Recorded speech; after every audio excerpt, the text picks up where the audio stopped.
안녕하십니까. 커피를 말하는 남자 커말람입니다. 네, 지난번 영상이 커핑 브이로그였죠. 그 영상을 찍고 편집하면서 갑자기 들었던 생각이 커핑은 도대체 어떻게 생겼고 왜 생겼고 그리고 왜 하는지 이걸 궁금해 하실 것 같더라고요. 저 같은 경우에도 일주일에 많게는 4-5번을 커핑을 하거든요. 그러니까 이제 더 궁금하시죠? 도대체 얘네들은 왜 커핑을 이렇게 자주 할까? 네, 그래서 이번에는 커핑에 대해서 한번 알아보자고요. 거두절미하고 바로 들어갈게요. 오늘은 좀 양이 많아요. 자, 보통 커핑하면 로스터들이 많이 하기 때문에 로스터가 만든 추출 방법 아니냐 이렇게 생각하실 텐데요. 사실 1800년 후반에 생두 바이어들이 만든 추출 방법이에요. 생두 바이어라고 하니까 생소하실 텐데 그 이유가 있어요. 지금은 생두 거래를 할 때 체계화가 많이 잡혔기 때문에 서로 사기치는 게 그런 게 드물거든요. 그런데 1800년대만 하더라도 서로 사기를 엄청나게 쳤다고 해요. 예를 들어서 생두 바이어들은 농장주들이 세계 경제에 대해서 좀 많이 어둡잖아요. 그 점을 이용해서 생두 가격을 후려치면서 사기를 쳤고요. 농장주들은 샘플을 할 때는 기가 막힌 생두를 주고서는 이제 정작 보내야 되는 보험 물량은 아주 개떡같은 그런 품질의 생두를 줬다고 그러면서 사기를 쳤다고 해요. 그렇게 사기를 치니까 생두 바이어 입장에서는 보험 물량을 가서 샘플링을 하고 싶고 즉석해서 바로 샘플링을 하고 싶은데 그 추출 방법을 생각하다가 나온 게 바로 커핑인 거예요. 그렇게 만들어진 커핑이 1999년 베스트 오브 브라질이라는 생두 대회가 열렸었는데 그때 커피 품질을 테스팅할 때 커핑이 채택된 거고요. 그런데 베스트 오브 브라질 대회라고 하니까 많이 생소하시죠? 근데 여러분들이 전부 다 알고 있는 대회예요. 지금은 컵 오브 엑설런트, COE라고 부르고요. 그 COE의 첫 번째 대회 이름이 베스트 오브 브라질이었던 거죠. 자, 그렇다면 바이어들은 기존의 추출 방법이 있었을 텐데 왜 커핑을 선택했느냐? 일단 커핑의 가장 큰 장점은요, 준비물이 적게 들어간다는 거예요. 예를 들어서 커피 머신기를 들고서는 비행기를 타고 왔다 갔다 할 수는 없죠. 물론 커피 머신기 1900년대 초반에 생겼기 때문에 그때 당시에는 1800년 후반에는 없었어요.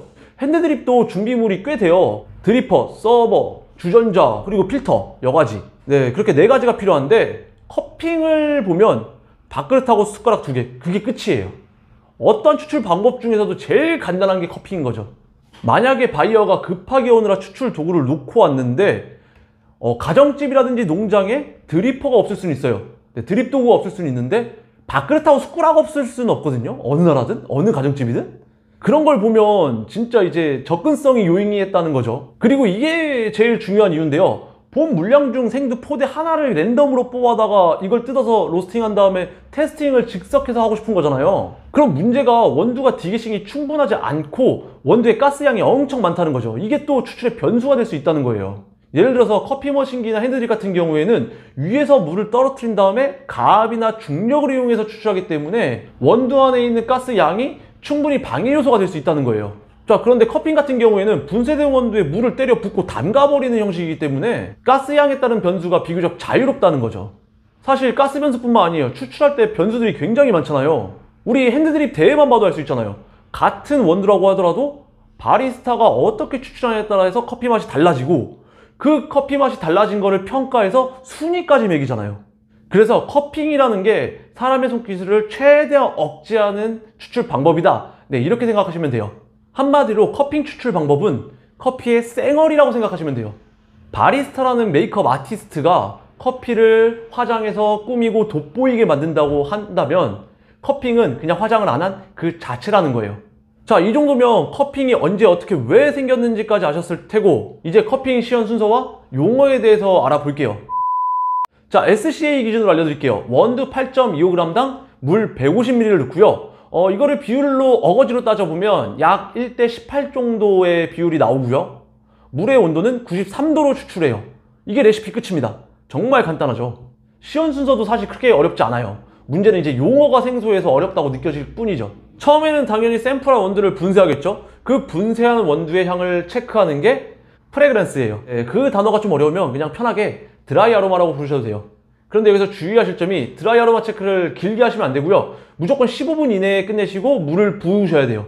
물을 붓고 나서 향을 체크하는 거는 아로마를 체크한다고 하거나 아까 드라이 아로마의 반대, 웻 아로마라고도 불러요. 그리고 여기 사진 보시면 커핑을 할 때 그 위에 떠있는 거품 같은 거 보이잖아요.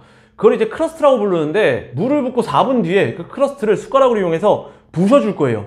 그 부순 행위를 브레이킹이나 브레이크라고 부르고요.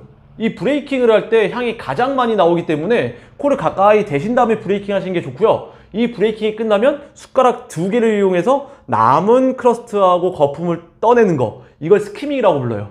자, 이제 끝났어요. 이제 먹기 좋게 됐으니까 바로 숟가락으로 떠서 드시면 되는데요. 여기서 또 좀 불편한 게 그냥 드시는 게 또 아니에요. 이제 슬러핑이라고 해서 일부러 후루룩 소리를 내면서 마십니다. 그 이유가 이제 적은 양의 커피, 이게 커핑을 할 때 커핑하는 양이 많거든요. 이게 한 잔만 커핑해서 테스트를 보는 게 아니라 이 브이로그 찍을 때 16잔을 테스팅했어요. 그 16잔을 전부 다 먹으면 밤에 잠을 못 자요. 카페인 때문에. 그래서 적은 양으로 향을 크게 느끼기 위해서 공기와 함께 입안 전체로 빨아들이면서 분사시키는 거예요. 그러면 향이 확실히 더 크게 느껴지거든요. 적은 양으로. 그리고 이제 입안에 있는 거를 충분히 향을 느끼고 나서 뱉는 거고요. 카페인 많이 드시면 안 돼요. 그리고 우스갯소리로 커핑할 때 슬러핑 소리가 크면 클수록 고수다. 네, 이런 우스갯소리도 있고요. 자, 이렇게 길게 설명했는데 사실 간단합니다. 제가 어려운 용어를 빼고 한 문장으로 한번 요약을 해볼게요. 분쇄한 원두의 향을 체크하고 물을 붓고 4분 동안 젖은 원두의 향을 체크한 다음에 그 위에 떠있는 부유물을 숟가락으로 부시고 걷어낸 다음에 후루룩 소리를 내면서 마신다. 네, 이게 커핑이에요. 정말 쉽죠? 그리고 그 커핑을 하면서 내가 느꼈던 맛과 향을 써 내려가는 게 커핑 노트고요. 여기서 주의할 점이 있어요. 여러분들이 이제 커핑 모임을 하실 때 진짜 주의하실 점인데, 커핑 노트, 내가 느꼈던 그 맛과 향을 크게 말하고 옆에 사람이 들릴 정도로 크게 말씀하시면 안 돼요. 이게 사람이 참 간사한 게 옆에서 이런 향이 난다, 뭐 복숭아 향이 난다 이러면 진짜 복숭아 향이 나는 것처럼 느껴진단 말이에요. 그래서 서로 조용히 커핑을 하고 다 적은 다음에 다 끝나고 나서 이제 서로 정보를 교류하는 게 가장 좋은 방법이에요. 자, 이렇게 커핑에 대해서 자세히 알아봤는데요. 라떼 같은 경우에는 커피를 테스트할 때 에스프레소로만 했어요. 아메리카노로도 안 했어요.